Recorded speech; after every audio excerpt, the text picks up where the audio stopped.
Good evening, everyone. Welcome back. Happy New Year. I'm going to call the meeting to order. And it is my pleasure, as the first order of business, to welcome our newest trustee, Malik McCauley. And although he has been officially sworn in, we're going to ask that he does his declaration in public before we move on to the rest of the meeting. So to our new trustee, I would ask you please to read out your declaration. Thank you. Thank you.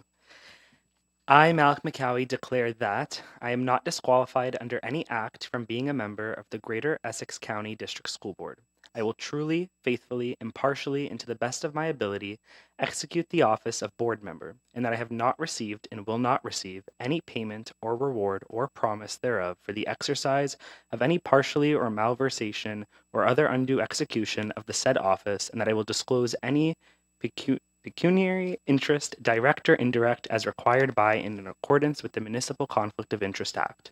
I affirm that I will be faithful and bear true allegiance to His Majesty King Charles III, King of Canada, his heirs and successors, and that I will faithfully observe the laws of Canada, including the Constitution, which recognizes and affirms the Aboriginal and treaty rights of First Nations, Inuit, and Métis peoples, and fulfill my duties as a Canadian citizen. Thank you very much and welcome.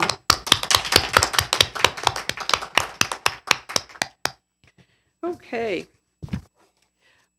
The first thing on the agenda tonight is I need a motion to convene to our private closed session. I could have a motion, please. Trustee Nelson, Trustee Leclerc, all those in support. That's carried. Thank you very much. We're now recessed to private session.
Good evening, everyone.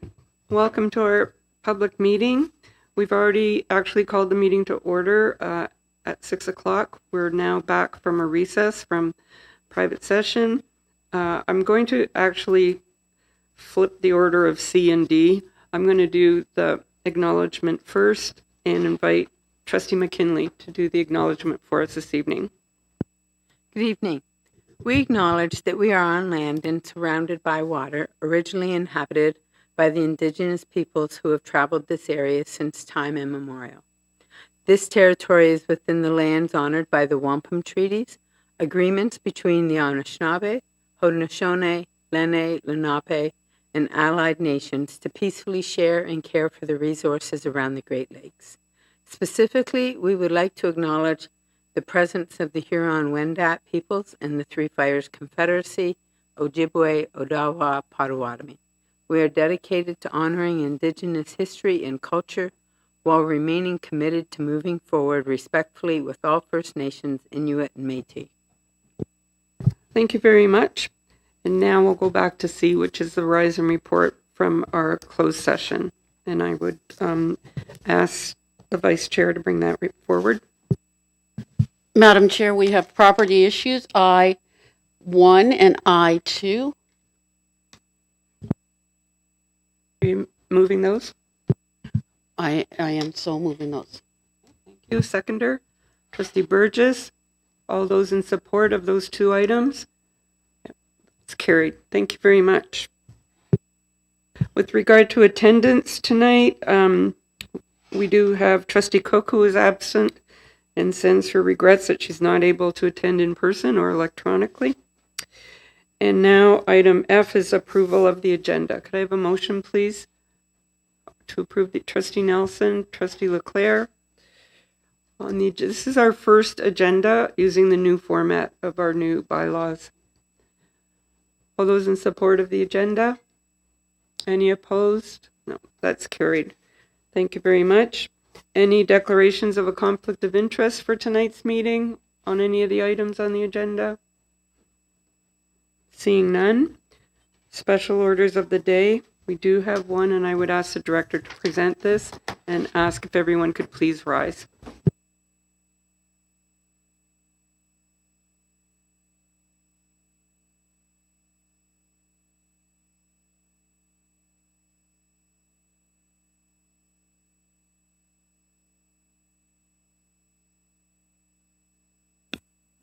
Timothy Tim Philippic was employed as a secondary occasional teacher for 20 years with the Greater Essex County District School Board.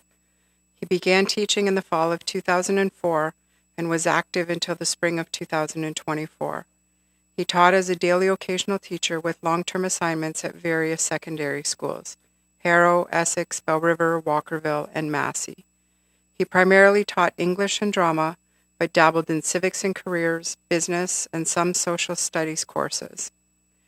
Many will remember his friendly face with a polite hello in the staff room and the latest novel close by his side. Those that work closely with him will always remember his intelligence, kindness, creativity, passion, dedication, and utmost professionalism.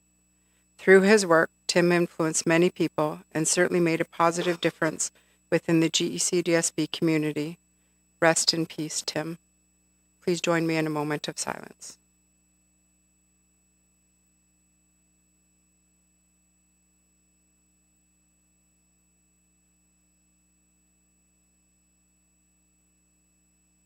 Thank you.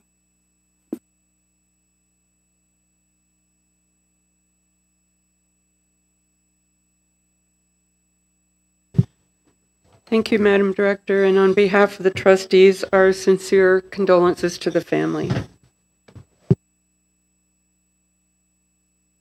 Next item is approval of minutes. There are 4 sets of minutes. Could I have a motion? Trustee Leclerc, our new trustee, Milwaukee, seconds that motion. Do you need them separated, anyone? No. Okay, all those in support of the minutes, the 4 sets of minutes? Anyone opposed? That's carried. Thank you very much. Moving on to item J, the director's report. J1 is the strategic plan, and J2 is the director's annual report. So I'll do some from here and some from there, depending on what part I'm doing. Okay. So in terms of the strategic plan, you'll see our 2024-2025, that the goals and the high leverage strategies have not changed from 23-24, and that's included in your package. And that was intentional in not making changes to the goals or to the high leverage strategies. The actions, however, have changed since last year. And I don't anticipate that the goals will change that much over time, since we know that year after year, there will always need to be continued areas of growth and improvement in each one of our goals, since those are the foundations of the work in improving student achievement and well-being. The high-level strategies and interventions may change to better meet the needs of our staff, of our students, as well as our administrators. And I'll just kind of highlight under the data. I think the rest of it's straightforward, but under the data in the matrix section, the first part is our goal for the 2024-2025 year, followed by what actually happened in 23-24, which you already received a presentation in terms of EQAO results. And then over in the far right column, share the 22-23 for you to be able to do some comparison. Looking forward to our work in the spring, where we as a group will revisit our strategic priorities to align with our strategic plan, and then all in alignment in terms of the mandate from the provincial government in terms of the student achievement plan. So hoping that we can align all of those better, since the student achievement plan came long after we had already set our strategic priorities and the strategic plan for the board.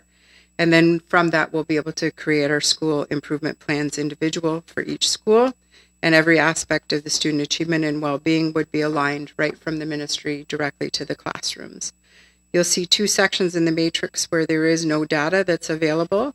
That's not because the board doesn't have the data. All of the other data in the student achievement plan is collected and given to boards from the ministry, and they currently don't have any data available in those areas, although they did include it in the student achievement plan. So boards are continuing to wait. We waited last year and we're continuing this year for the ministry to be able to provide those matrix and the data so that we can hopefully fill in those columns. Happy to take any questions on that if you have them. Questions? Trustee Chin? Thank you for the report. And I have a question regarding the matrix and for the plan. Actually, this form, I don't quite understand why it uses this format. 22 and 2023, they have columns. But for 23 and 24, we are most interested in that and its description. So inside the description, I also am confused, which is below the 71%. Is that from increased grade 3 EQAO reading from 70% to 75%? This is below the 71% of students who met the provincial standard in 2023 and 24. I'm just confused. I never see a report like this to describe this data. So if Yeah. you recall, last year was the first year that we presented our strategic plan this way. So the 22-23 data would sit outside of that because we never did our strategic plan that way before. Yeah. Last year was the first year. So if you hold on one second, I can Okay. explain to you how it is. So I'll use the exact example that you gave to kind of walk you through what it means. Okay. So the plan, if you're looking at the reading, say, for example, in grade 3, the very first one, grade 3 EQAO reading, the plan for 2024-25 is to increase our EQAO grade 3 reading from 70% to 75%. That's the first part of that. In 22-23, 70% of our students achieved the provincial standard, which is below 71% of all students in the province. So it's showing what we are striving for in 24-25, and then what we did in 23-24 compared to what the province did. So then that will move over when we do the update to the next column outside of 22-23 will become 23-24. Yes. Yeah. Supplementary, Trustee Yeah. Chin? So I understand what you explained. Thank you.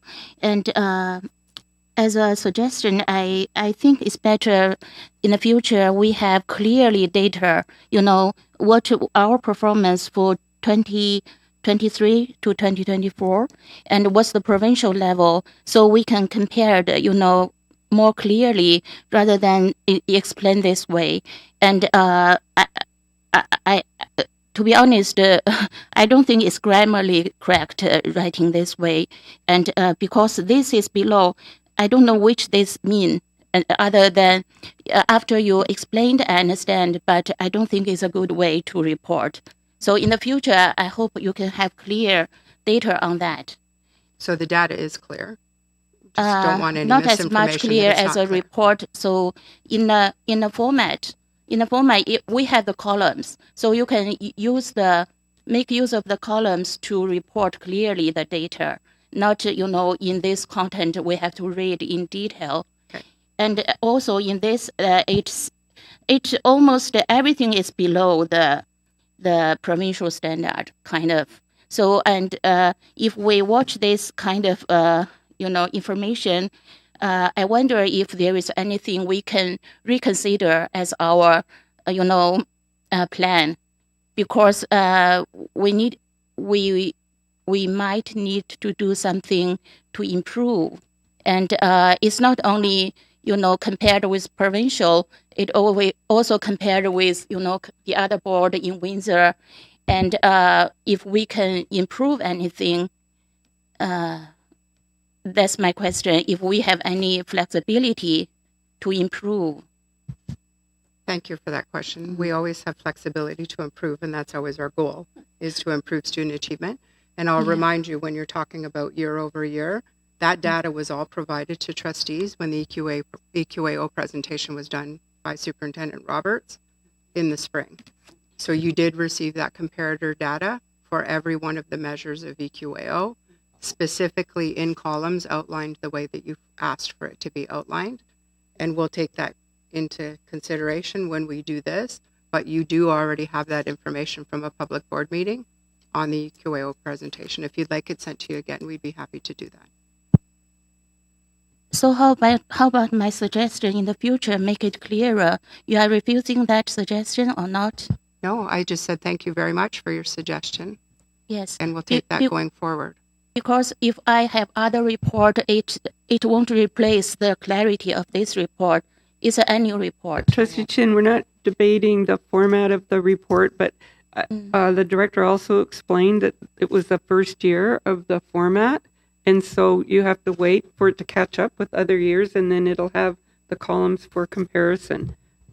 But that EQAO information, we did receive that in the spring. Yeah. Thank you So- for the explain. So my question is that since we are lower than the provincial level, is there anything we are considering to improve? For example, as the priority of the plan of the investment, do we have to put over 1 million on DEI rather than other programs that that's beneficial to the students' achievement? I mean, I'm not canceling that. I said that's good, but if we have to trade off the balance the budget, because I know we don't have funding support from the provincial level for the 1 million over 1 million put as DEI investment. So we can do we have any flexibility in this way to put more money on the classroom? So Trustee Chin, we do receive funding specifically related to math as well as literacy from the government. Yeah, And that funding is used towards that. And if you look at the high-level strategies, all of those are very clear about what we're doing in each one of those grades specifically related to improving student achievement, teacher practices, and administrator focus, as well as the senior team on improving student achievement.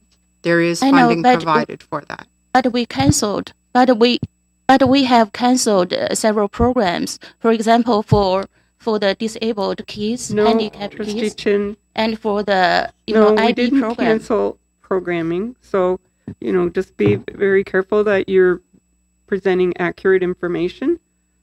Yeah, I'm asking if we will reconsider that.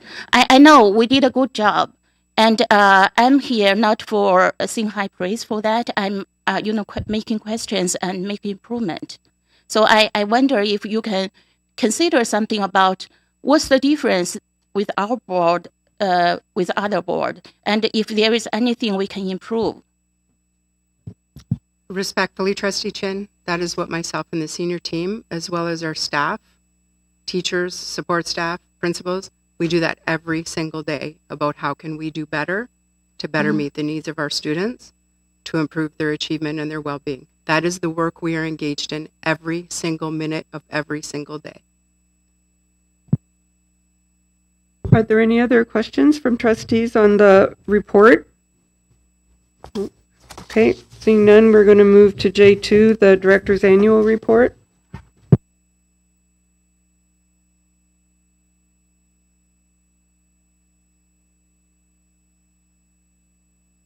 So I've done a bit of a combination here.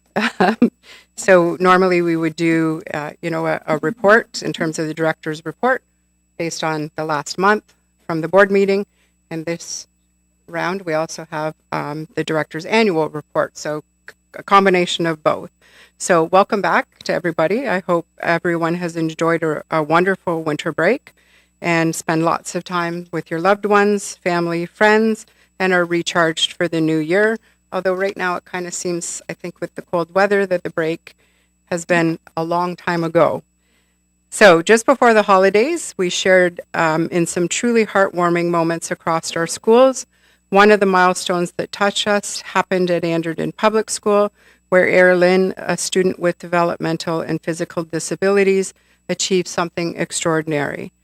With the help of a brain-computer interface technology, she rode a specially designed bike, cheered on by her mom, her dad, her sister Kensington, and her brother Landon. This moment of triumph exemplifies what we strive for every single day in creating opportunities for every student to reach their potential and feel celebrated. We also were honored to welcome the Honourable Jill Dunlop, the Ontario's Minister of Education, to Erie Migration District School for its open house. Minister Dunlop joined us in a tour of all of our learning spaces and enjoyed a beautiful student-led celebration. Another story that beautifully demonstrates kindness and community came from LaSalle Public School. In December, the grade 1 and 2 students were so inspired by a local dollhouse maker, Mr. Giannotti, that they wrote him a heartfelt thank you card. Mr. Giannotti, who's courageously battling stage 4 cancer, has been crafting and donating dollhouses to bring joy to children who are in need of it most. Touched by the gratitude, he visited the classroom to answer questions and connect with the students. One young student told him, "You're a very good grown-up," a sentiment that we all share. To the students' surprise, Mr. Giannotti gifted them a dollhouse of their very own, a token of his incredible generosity and creativity, and his actions remind us of the power of kindness and the impact of meaningful connections. As we begin the new year, we're focusing on gratitude and creativity to set the tone for 2025. Our Employee Assistance Program at Jeep Team launched a virtual gratitude wall where staff can share notes of appreciation. This initiative is a simple but an impactful way to spread positivity and improve mental health amongst all of our colleagues. At the same time, collaboration and creativity have flourished. Fashion students at Walkerville Collegiate Institute teamed up with their feeder school, King Edward Public School, to bring the primary students' imaginative drawings to life as a miniature stuffed creature.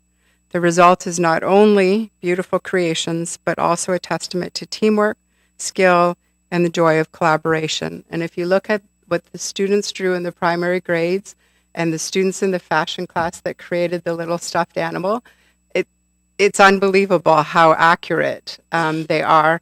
And those were then gifted back to the primary students to be able to put with their artwork. Looking ahead, as we wrap up grade 8 open houses last week, we now turn our attention to welcoming our littlest learners into our GECDSB family. Our kindergarten open house will take place on February 19th from 5 to 7 p.m., giving all of our families a chance to explore why the Greater Essex County District School Board is a great place to be. Additionally, we're preparing for our upcoming awareness days. Tomorrow is Bell Let's Talk Day, and it will shine a spotlight on the growing youth mental health crisis and a cause that we're very committed and deeply concerned that needs addressing, and we encourage everybody to wear blue. Lunar New Year, Black History Month, and Family Day offer opportunities to celebrate diversity, reflect on our history, and to cherish the connections with one another. Finally, I'm proud to announce that the 2023-24 Director's Annual Report is now live. The interactive and engaging report highlights our strategic priorities and achievements over the past year. It's a comprehensive reflection of the incredible work that happens across the board and a reminder of what we can all accomplish together. And I encourage everybody to explore it on the website, and you also have a copy of that in your package. I'm always inspired by the stories and all of the accomplishments of our students, of our staff, and of our families, that together we're creating a supportive, a dynamic community where everybody can thrive. And I'm happy to take questions on either the monthly report or the annual report. Thank you, Madam Director. Questions from trustees on the report, the annual, or the update? Trustee Chin? Oh, thank you. And on page 18, the employment system review, and our priority 1 is diversity, the workforce at all levels. And recommendation 14, that it said that we have cooperate with members working with the University of Windsor, meeting with faculty of education to, to develop this employment plan. I think it's good, but I wonder if you have known that the University of Windsor are now cutting DEI staffs. They are, they have budget shortage, and the first they are cutting is the DEI. So I wonder, we still put this in our, priority and in our, strategic plan. And I'm just wondering if there is any, room for reconsideration about the plan, because the resource is limited. If you do this way, and you cannot do other things, so we have so limited resources. So that's my question. So I won't comment on what the University of Windsor is doing based on their budget. That's not my purview nor my place to make any comment about decisions that other organizations make in terms of cuts. I focus on our budget and what we need to do. This was an employment systems review that came through from the consultant and our employees. It's connected, very connected to the priorities in our dismantling anti-Black racism strategy. We all have talked several times about students in our classrooms need to see individuals that look like them, that came from the same background as them in the classrooms, and that also helps to improve their student achievement. So there's zero cost to implement that recommendation. Myself and a few superintendents meet quarterly with the dean to discuss what does their registration look like? What does their intake process look like? What's the criteria for applicants? Is it based all on marks? Is it based on lived experience? Is it based on a diverse background? There's zero cost to that. When they have those students in their programs, they're direct employees. They do student placements in our schools as occasional teachers, and then we hire them. That helps to, there is zero cost for us to do that. So I'm not sure examining the budget would have, will still fulfill that. We're just looking for people to represent our student population in our school. That has nothing to do with DEI. It has to do what's important for the students in our schools. Okay, I may, make it more clearly. For example, we cut a lot of many teacher positions for different programs like IB programs and for the other for RISE programs, something like that. And but at the meantime, we spent over 1 million budget on the hiring the advisors for different advisors. So I mean, if we can, reconsider that, because I know that's important, that advisors, but since we have limited resources, and in this particular, circumstance, how can we balance it? Do we still have to spend over 1 million out of our own pocket without the provincial funding on those advisors, or we put on hiring teachers for those programs that students need? So, Trustee Chin, I'm quite confused because you're talking about a budget when I'm presenting last year's director's annual report and what happened in the system. This is last year. What happened? So asking questions about moving forward, when budget consultation comes forward, perhaps that's the time to bring your concerns there. This is last year. That budget is done. This year, we're already halfway through the budget. Yes, I agree with you. Your question is out of line, Trustee Chin, to the report. Yeah, because you are talking about the performance of the board. No, I'm not. I'm this talking is a about report. It's the report from last year's. Yeah, from last year. It's the report of the performance of our board last year, what we did and what we, achieved. And my question is that if there is room for us to improve, and I just give an example where we can save some money and to improve the performance of the board. Trustee Chin, we're not debating or discussing future activities. We're talking about the report on what happened this past year. So you're mixing two things together. And I think, as the director just mentioned, she's happy to discuss the future and what we're spending on our money on during the budget discussions. But that's not what this report is about. So I need you to focus your questions directly on the report and what was done this past year. I want to know if we are satisfied with this performance Trustee or Chin, not. the question is not appropriate to this report, and you've already gone beyond your allotment of questions. I need to move to other trustees. Thank you. Trustee Leclerc. Thank you, Madam Chair. Director, I want to congratulate you on a very well done, comprehensive, impressive document that outlines our work. And I'm a bit confused regarding some of the funding issues. It's my understanding that some of our monies are enveloped, such as money that goes to diversity, equity, and inclusion. So we can't just simply move those monies around. Am I correct in that? So the administration brings forward a recommended budget that the trustees approve, and it's very clear where the funding has been allocated to. Some of it specifically funded from the ministry that we cannot touch. Some is discretionary, and then once the trustees approve the budget, you can't move it around like a shell game because we're accountable to every single dollar and where that money is spent. And we've told the ministry that that's where we're going to be spending the money. And thank you for acknowledging the great report. And I would like to acknowledge both Anita and Rochelle, who did a considerable amount of work in putting this forward. So thank you. Another question, Trustee Leclerc? No? Other trustees? Trustee Burgess? Thanks, Madam Chair. My question is around page 37 in communications.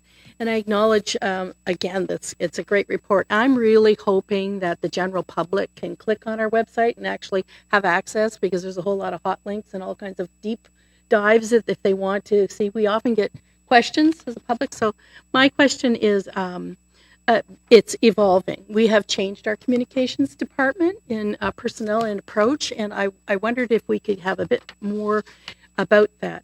I pull specifically new school websites, one Erie Migration District School. Of course, I have a real close connection to that about the communications around it, and I found it very, very fraught this last year about communications in legacy media, in social media, in our approach, and I see the other line, proactive and reactive support.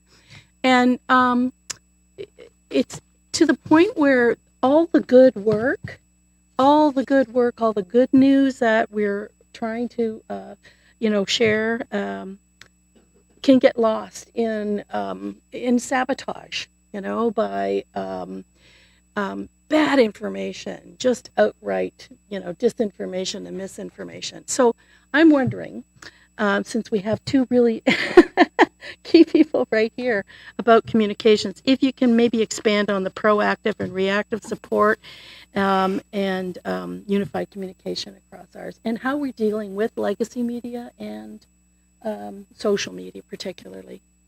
So again, this is based on last year. We had 2 people in our communications team. Right now we have 1.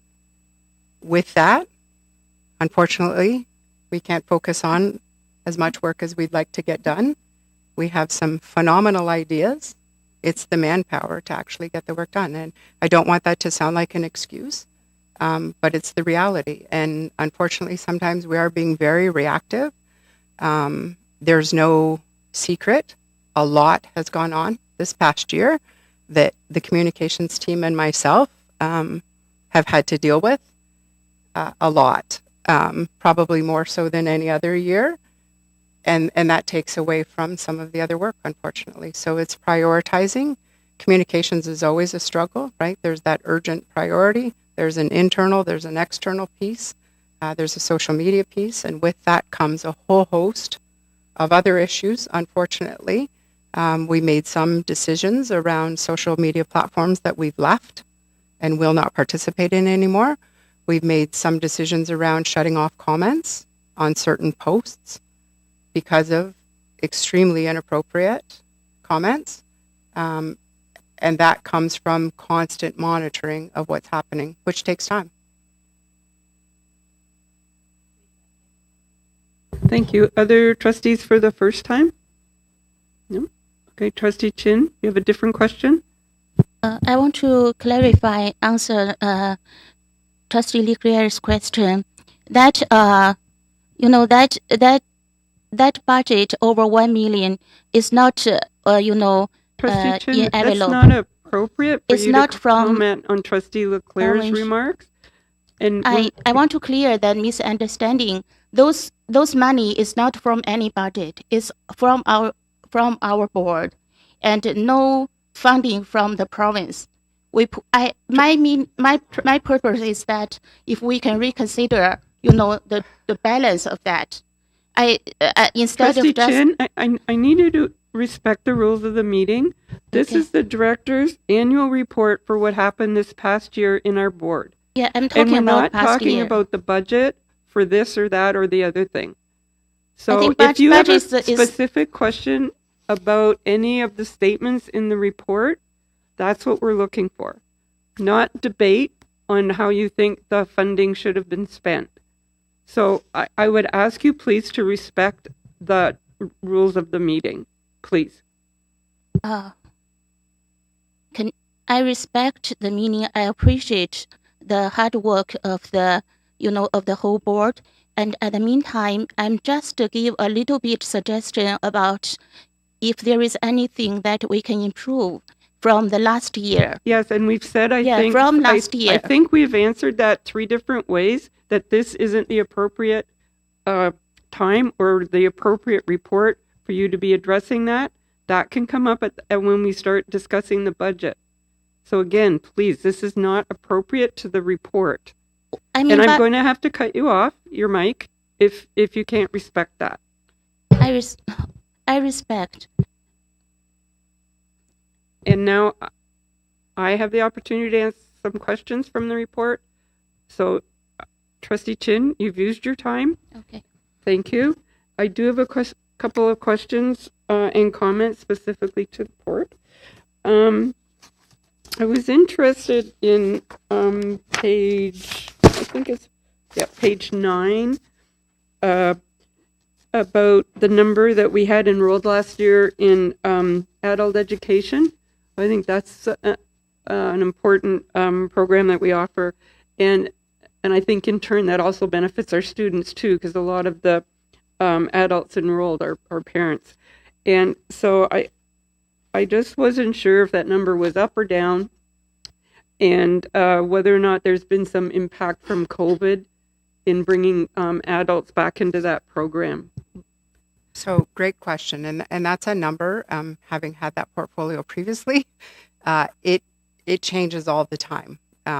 Just like our student population in certain areas changes all of the time. There was recent changes with the federal government that you'd be aware of in terms of people coming on study permits and what's being granted from certain countries. We have not yet seen an impact of that. We've maintained enrollment, haven't seen a huge increase in enrollment in our adult programs, which then in turn impacts our international student program too, right? So it's a domino effect of everything. But it's a great program. It actually generates revenue for us. And like you said, many of the families who participate in that then send their children to our K-12 program. Thank you. And I should have started out by saying thank you for the report and everyone that helped put it together, because it's very comprehensive and I appreciate it. I have another question from page 16. Help me, how do you pronounce that? Page what? 16? Acadians, is that how you say it? Acadians. Acadian, yeah. Yes. So that Acadians reading program, as it's designed, is a K-6 fulsome program, and I know that we are using it. I know that you're saying here we're using it from SK to grade 2, and I wondered if that will be expanded at all to the other grades. So it's a screener that actually tells you what reading level the students are at. Superintendent Roberts, in terms of expansion. Through you, Madam Chair. Pardon me. At this time, we are just using it for year 2 of senior kindergarten through grade 2 for that screening process, and that came through the funding for the ministry that we would have those screeners. We call them early reading interventionalists, so they are working directly with the educators and those students in those grades. Okay, thank you. And then I have a comment. Just under the engaging community section, I just wanted to put a shout out because I didn't find it in the report, and I would like to see it included moving forward. But we do have a great partnership with Windsor Express basketball team. They do a number of activities in our schools, and I had the pleasure Sunday of meeting. They now have a new thing where they have a junior CEOs, and I had the pleasure of meeting the junior CEO, a young lady, student from Bell River Elementary School, who's all excited about her role in working with the Windsor Express, and she goes around looking very much like a CEO. Very proud of her.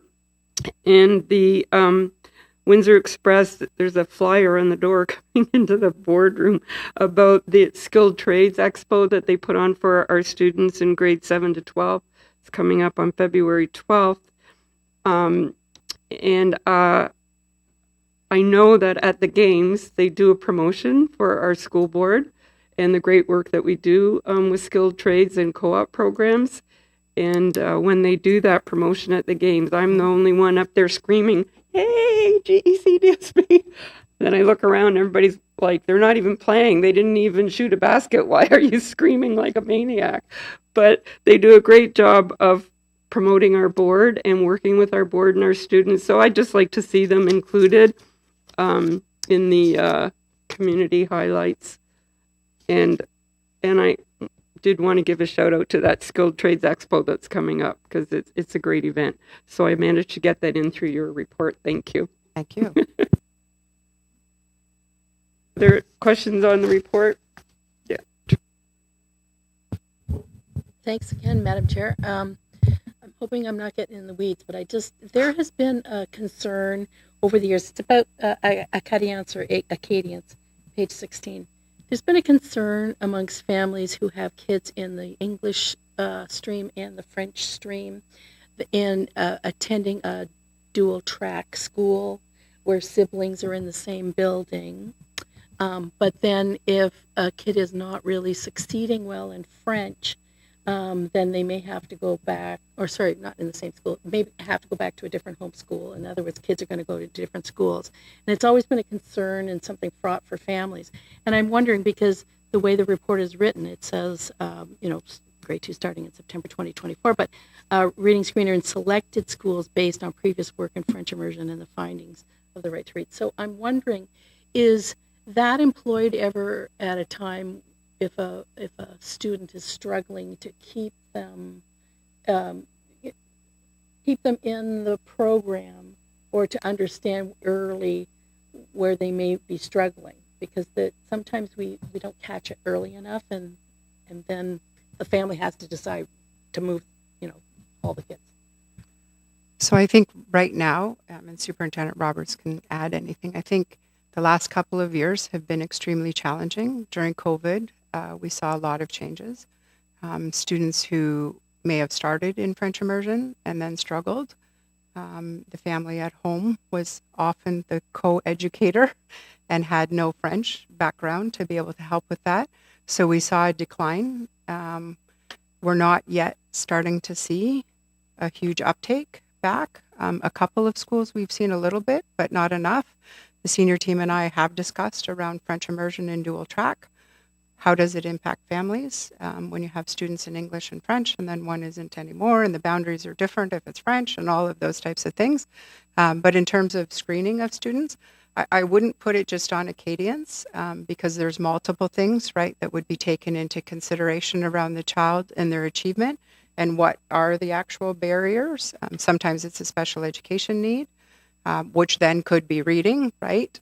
Sometimes it's a multitude of things, but in specific to Acadians. To speak to the specificity around Acadians, I think we just finished our beginning of the year screening, so it's very new for us. But to highlight some of the outcomes and conversations we've had with our educators is that it's very specific as to the next steps to be articulated to the teacher. So with the screening results, the child is not meeting that benchmark, the teacher is able to refine their practice and strategies to support that child to move forward in their reading. So with hope and early interventions, in that we're doing this work starting with year 2 SK, grade 1s and grade 2s, that we will close the gap in those areas of need for those students. So again, we're also at the very beginning of this work, so we do need some time to develop in those strategies with hopes that we will continue to progress and close the gap for those students, regardless of English or French immersion. And I appreciate that. You do understand my question completely. So my concern is the families who have kids in French immersion, they live in Harrow, they're going to Erie Migration. Then they're also thinking, oh, Harrow Public School, if they're at Gosfield North and their kids are in Erie Migration, but then they have to go to the English stream and it's not the same. And it's a logistical thing as well as a comfort. But I really appreciate it. It's only one tool, and I appreciate the tool. Can I say that? I appreciate the think tool. we appreciate the tool as well. Thank you very much for having this, because I think it's a bit more in the arsenal. Yeah, Thank you very much. I commend the ministry. The right to read wasn't easy coming out of Human Rights Tribunal, but the government has embraced it. They've given funding towards it, albeit I'd say not enough, because it's never enough when students can't learn to read, but they have, and they're taking the recommendations from it very seriously. And the goal obviously is if you're early interventions with students, you catch it that much earlier on in order to hopefully someday have very few students beyond grade 3 that aren't able to read. And you lessen and lessen and lessen that as they go along. Thank you, Madam Director. I think the annual report is always a time for celebration of all the good things that we've accomplished in the past school year. So I'm celebrating, and I'm thanking everyone for all their hard work. Thank you very much. And I'm celebrating too, my first year. Mm-hmm. That's right. And it wasn't without its challenges. Next, we're doing the student trustee reports, and they have first report from December and then reports from January. Good evening, trustees, Director Houston, senior administration, and members of the public. Our November Student Senate meeting at North Star High School was a vibrant and engaging session that showcased student leaders' incredible energy and commitment. Environmental stewardship was a key focus of the meeting. Student leaders collaborated in small groups to explore innovative approaches to improving environmentalism in our schools. These include strategies to improve school recycling, developing student-driven environmental activities, and increasing environmental awareness within our schools. Student councils have also demonstrated remarkable creativity and community spirit through diverse activities in December. From winter-themed spirit weeks and pep rallies to fundraising, can drives, and festive semi-formal dances, students have been actively building school communities. Notably, schools have also embraced inclusive holiday activities such as gift exchange and movie nights, while also engaging in meaningful community service projects like creating cards for residents at retirement homes and organizing toy drives. Our commitment to truth and reconciliation remains a priority in our meetings. In particular, we had some wonderful insights on engaging students through more personal mediums, including but not limited to hearing Indigenous voices on the announcements, creating orange shirt displays in hallways, and facilitating connections with a local Indigenous group. We are happy to announce that we have initiated a mental health committee within Senate. Considered the largest priority by senators at the start of the year, this committee is focused on providing robust support for school-based wellness clubs and advancing holistic mental health awareness across our schools. Kiara and I also had the opportunity in December to consult the board's mental health lead, Mrs. Charisse Pauley, about moving forward with this initiative, and we are deeply thankful for her input. Our Student Senate is preparing a holiday giving initiative, or has already prepared a holiday giving initiative aimed at youth in hospital over the holidays. We have created a special holiday activity booklet and have donated copies to Windsor Regional Hospital. We are excited about the opportunities to support student engagement, foster community building, and create positive school experiences. As we are nearing the middle of our term and heading into the holiday season, we want to thank Director Houston, the senior team, the trustees, Michelle Marcuse, and Student Senate for their support. Thank you. It's real hard to believe. The student of the month for December is Carter Gannon, a grade 11 student at Sandwich Secondary School. Carter is an excellent role model for this month's theme of environmental stewardship.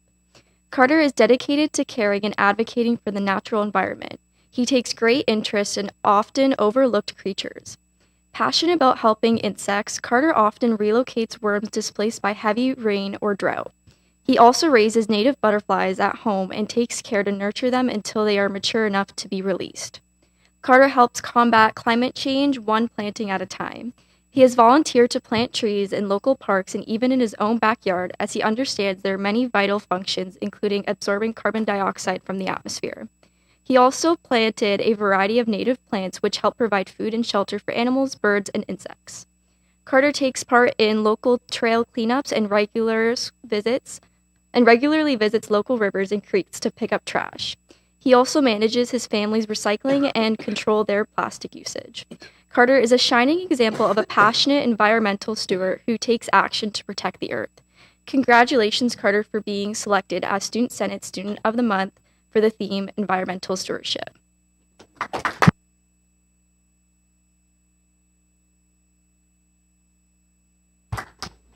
Carter, would you like to come up front? And congratulations from the trustees.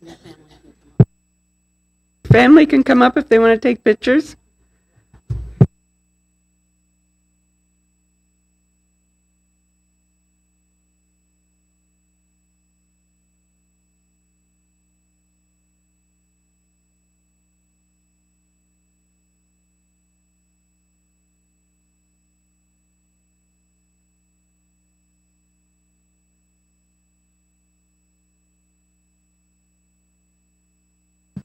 Now we have our second report. Good evening, trustees, Director Houston, senior administration, and members of the public. At our January Student Senate meeting at Riverside Secondary School, we engaged in a gift exchange to close off the holidays. Student senators shared their winter-themed activities their schools hosted, such as pep rallies, spirit weeks, free pancake days, vendor markets, toy drives, and more. During our discussions on this month's theme of school spirit, we brainstormed ways to encourage student engagement. Some ideas included using incentives, building spirit throughout the week, and fun ideas for theme spirit weeks. Additionally, several schools are beginning to finalize semi-formal and prom themes. As exam season begins, many of our schools' mental health and well-being clubs are supporting students with exam study tips and quiet activities throughout the week. We are excited to announce that Student Senate's Mental Health Committee held its first meeting last week. Tianu discussed the work of OSTA's Student Wellbeing Advocacy Interest Group. School representatives shared how mental health and well-being is supported at their schools and how it can be expanded to reach more students. The expression of interest for the student trustee election is open until this Thursday, January 23rd. We hosted 2 information sessions for students to learn more about the role of a student trustee in the election process. We have promoted the expression of interest by sharing on Instagram and with posters, APA announcements, an EDSB post, and news stories on the board's homepage. Thank you to Anita, Gilliman? Perfect. For supporting our efforts to get the word out. We've had a great response from city and county students, and we look forward to meeting the student trustee candidates at the election next month.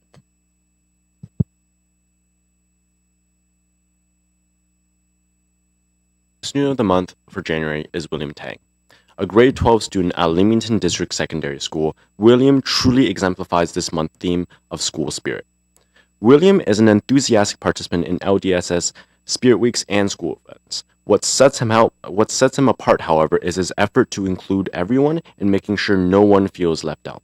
William knows almost every student by name, and you can always see him greet people with a high five or fist bump, spreading positivity wherever he goes. As a digital creator and a photographer, he seeks out new friends who are willing to be in a selfie with friends platform. William often attends Lions sports events and activities to cheer on his peers. His school pride and enthusiasm are contagious, and it's not often that a student inspires such widespread support from the entire student body. With every assembly, event, or game, William rallies behind his peers and demonstrates what it means to be a Lion. In addition to being a proud LDSS fan, he is a talented student athlete himself, participating in track and field and cross country. His work ethic and dedication were evident when he qualified for OFSA cross country. Even in a competitive environment, William demonstrates true sportsmanship by wishing his competitors well. Above all, William contributes to the strong sense of community within Leamington's pride. School spirit is not just about participation, it's about creating a positive school climate. It is without a doubt that William's actions and attitude contribute to the inclusive and uplifting environment at LDSS. Congratulations, William, on being selected as the Student of the Month for January for the theme of school spirit.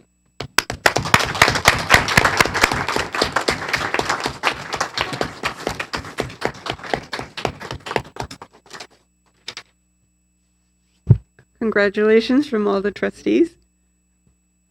Your family can come up, take pictures.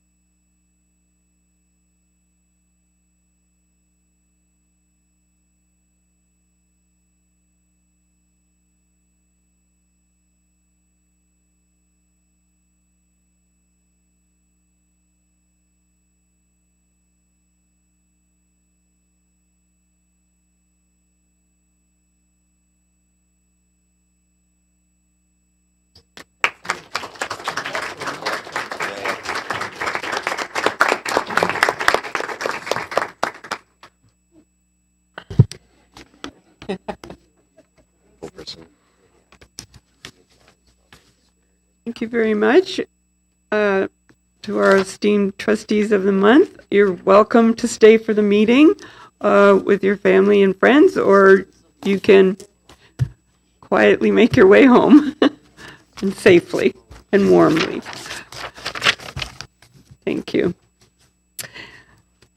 We're now moving on to some exciting new business items, L1 and L2, with regard to additions to a couple of our schools. Do we have a presentation? Thank you, through you, Madam Chair. Not exactly a presentation, just to let everyone know that we are presenting to you the design and budget for the additions at Glenwood Public School and Roseland Public School. Both of them were approved by the Ministry of Education through the Capital Priorities Program in March of 2024. They're both 8-room, 184 pupil place additions. And myself and Mr. Yori, who is here with me, would be happy to answer any questions that you have. I have someone put the motions for both L1 and L2, Trustee Buckler, Trustee McKinley. So questions on either L1 or L2. Trustee McKinley? Not a question, but just a comment. I was able to attend both of those meetings, and so was the director. So there weren't a whole lot of people there in attendance, but those that did have some good questions, and the prints to be able to see up front were much better than even looking on the little page here. So anyway, it was very good to be a part of that, and support both of these. Thank you. Any questions from anyone else? Trustee Burgess? Thank you, Madam Chair. When we prioritized this, we had programming for IB at Glenwood and a program that is not going to be supported. I'm wondering if the enrollment pressures and or whatever has ever been questioned at the ministry level. Will we, are we going to have excess space where we thought we wouldn't have had excess space? I know there's still pressure, but it's a question because that fact has changed. Superintendent Awonder? Thank you for the question, through you, Madam Chair. That question actually did come up from the parent group when we had our presentation that evening. So great question. That the IB program was taken into account when all of this was put together through. So the other thing we have to realize, it's an 8-room addition, and we currently have 7 portables on site. So, and there's other spaces in the building that are being used that we would love to have bigger spaces for those classes. So we will be very close to capacity, I believe, when we're done. Are there any other questions on the motions? Seeing none, then I'm going to ask for the vote on L1 and L2. All those in support? Any opposed? No, that's carried. Thank you very much. Thank you, Brad, for being here as well, just in case. Thank you. And keep up the good work. L3, the report from the Standing Committee on the Standing Committee membership, pages 50 to 53. Could I have someone put the motion on the floor? Trustee Buckler, Trustee Leclerc. Are there any questions? Yep.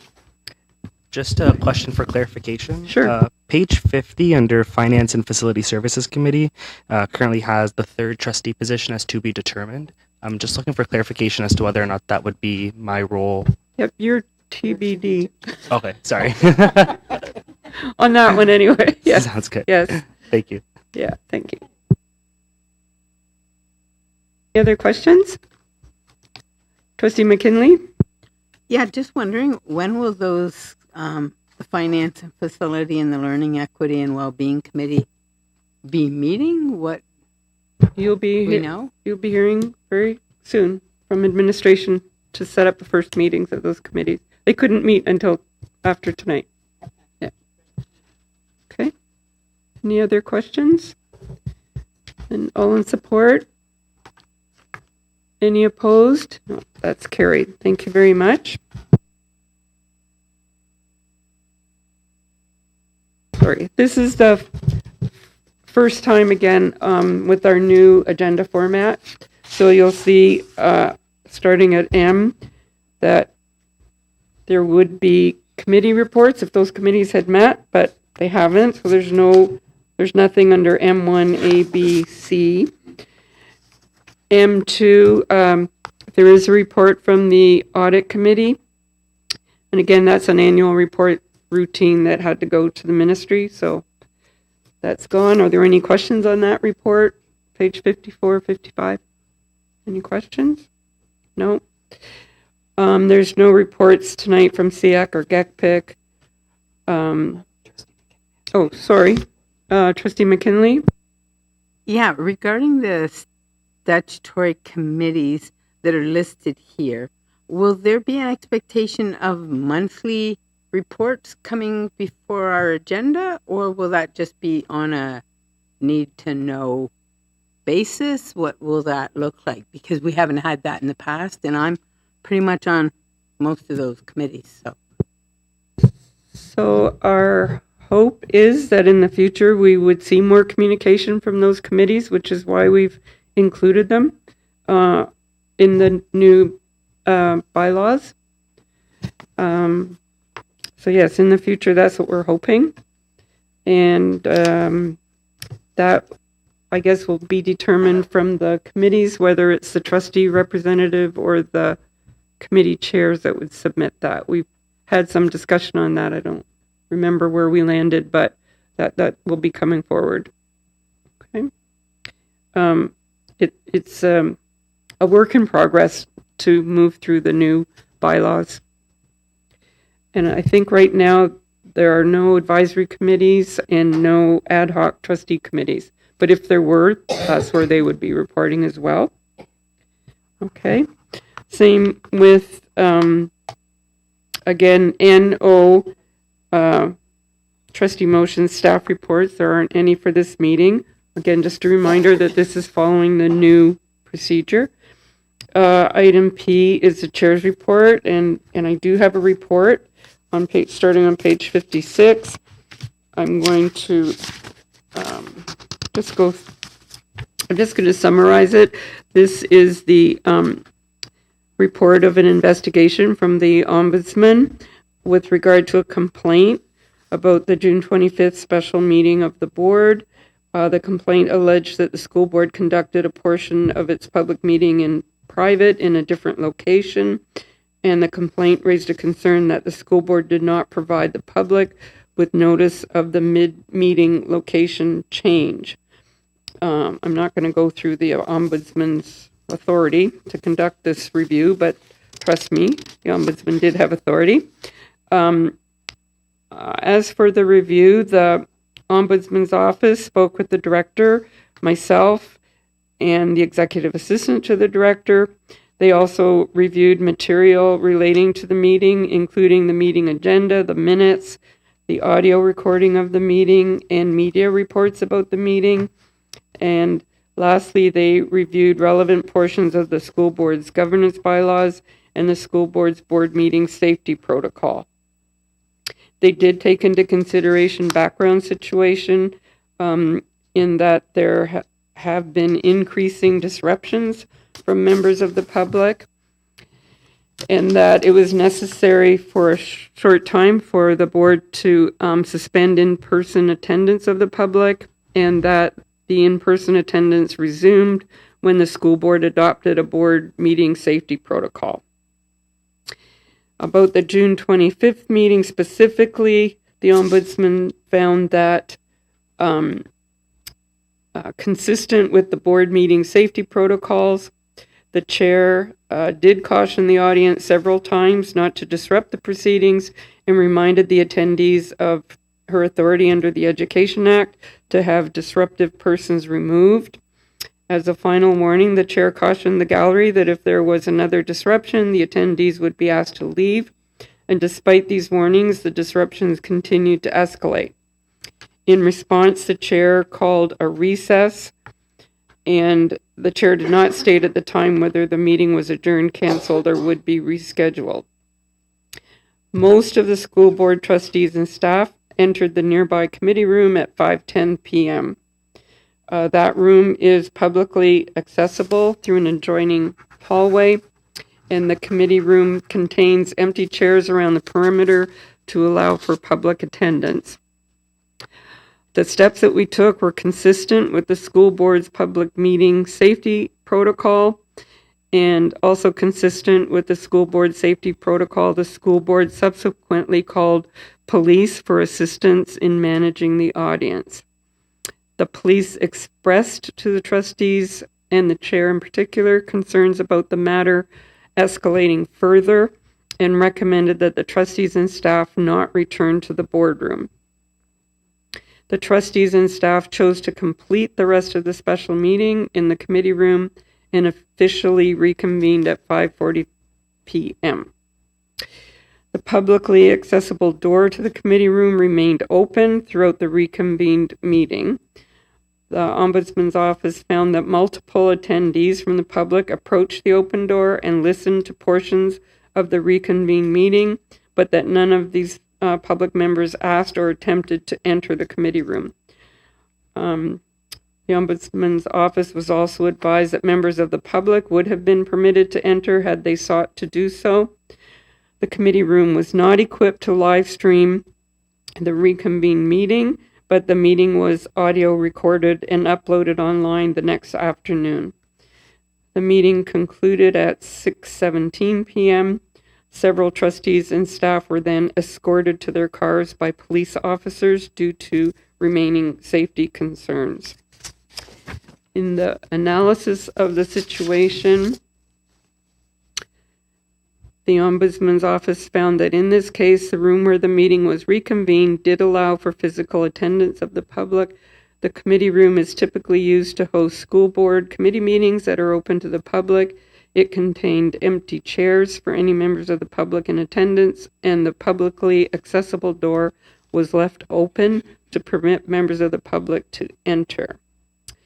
While the room change was not officially announced, evidence suggests that those in attendance would have likely been aware of the change in meeting location, and some even chose to listen in on the further proceedings. The school board encountered exceptional circumstances based on safety concerns that may have affected its ability to provide official notice of the change in location. The Ombudsman's office acknowledged the significant stress and negative impact that these safety concerns have had on the school board trustees and staff, and that the school board was faced with a difficult and unsafe situation. In the circumstances, the Ombudsman's office determined that the reconvened meeting on June 25th complied with the open meeting requirements within the Education Act. The conclusion is that the school board acted reasonably in exceptional circumstances and recommended that the school board may wish to expand its safety protocol to provide further instruction for exceptional circumstances. Are there any questions on the Ombudsman's report? Trustee Burgess? Thanks, Madam Chair.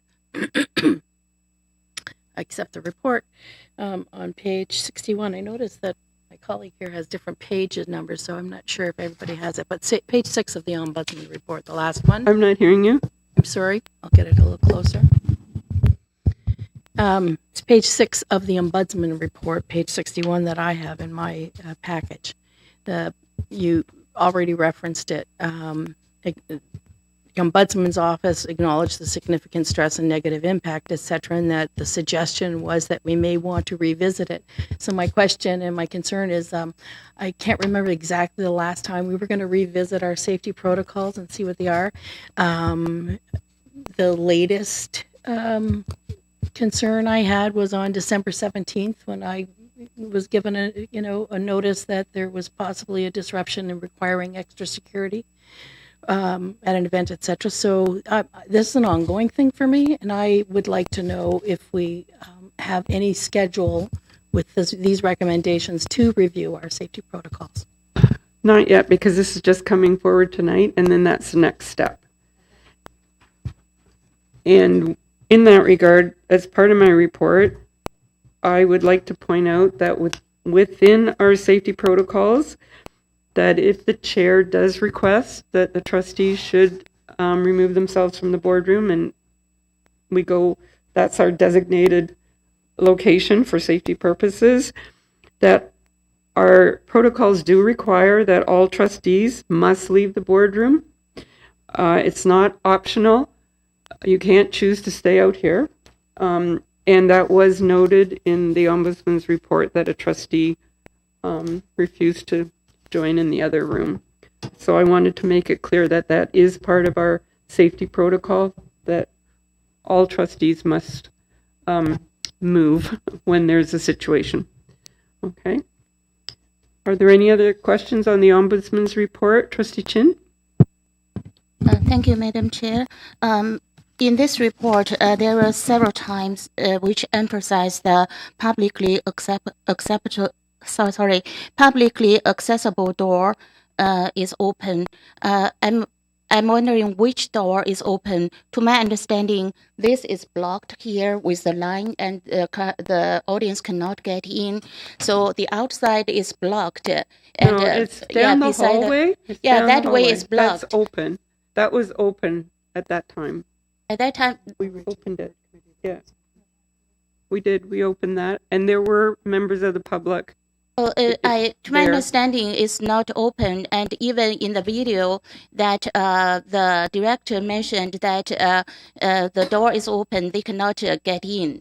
The meeting, the door is open, but the audience cannot get in. It was in the video, and it is clearly mentioned that. So my understanding is that since it's the critical point of publicly accessible. But I question that, and I don't know to which fact that it is accessible. And are you questioning the Ombudsman? Yeah, and we can't respond for the Ombudsman. I question the fact that they mentioned. The report is not based on the fact, and also they mentioned that if they request to come in, they will be allowed to come in.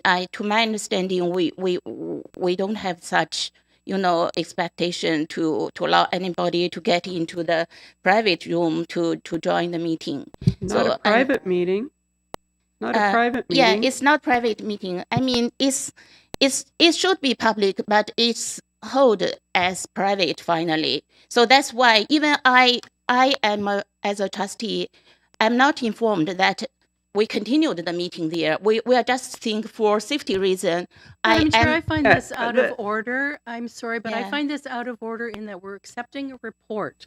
It's a final report of the Ombudsman. The facts that's have my been question. given. There is no rebuttal to the final report. That's my question. So I find it out of order, especially since it's a security concern. So yeah, it's a report that we're receiving tonight through me from the Ombudsman's office. Yeah, I can't answer questions on behalf of the Ombudsman, so perhaps you'd have to Maybe I could send question to ombudsman, but my point, one is this, the other is that even I, as a trustee, don't know it continued the Trustee meeting. Chin, you were invited 3 times by me to come No, back into you the invited room, me. You and you said no. didn't tell me. I'm not going to I thought debate it's this. safety I'm concern. not going to debate this. Yeah. This is totally inappropriate, as are your remarks.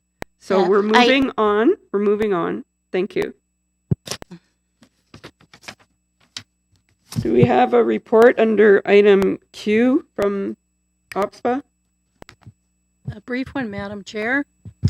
The Public Education Symposium, the annual symposium of all trustees from across the province, is being convened this next weekend. I have chosen to attend. I know there was discussion prior about our, having no funds, especially for professional development. But I know before Trustee Sipcar left, there was a discussion, and I moved on by a little short discussion with some colleagues because I had to register. So I do want to say that it's all day Friday and all day Saturday. It changed because there was going to be an advocacy day also in February, and some dates changed. So to make it so that it wasn't 3 days kind of thing, it's all day Friday, all day Saturday. So I'll be taking advantage of that. There are costs involved for us because it's not reimbursed by OPSPA. So in addition to our OPSPA fees, part of the expectation is to attend the AGM and the regional meetings. And there will be a regional meeting held on this Saturday at PES. I'll be giving a report back after I come back. They'll be putting reports together and access to materials there, but it's a very good program. There's a lot going on, and a lot of it is somewhat political in nature and policy related. There's a lot of changes, so we're getting updated on a lot of information, and I hope to pass that on at the next meeting. Thank you. Do we have any questions about OPSPA meetings? I just want to make sure that as far as reimbursement, et cetera, is it, because we didn't finalize it. It was a discussion, but we didn't finalize it when we got the appointment. There is no hybrid option, I should mention, to attend. There's no electronic option.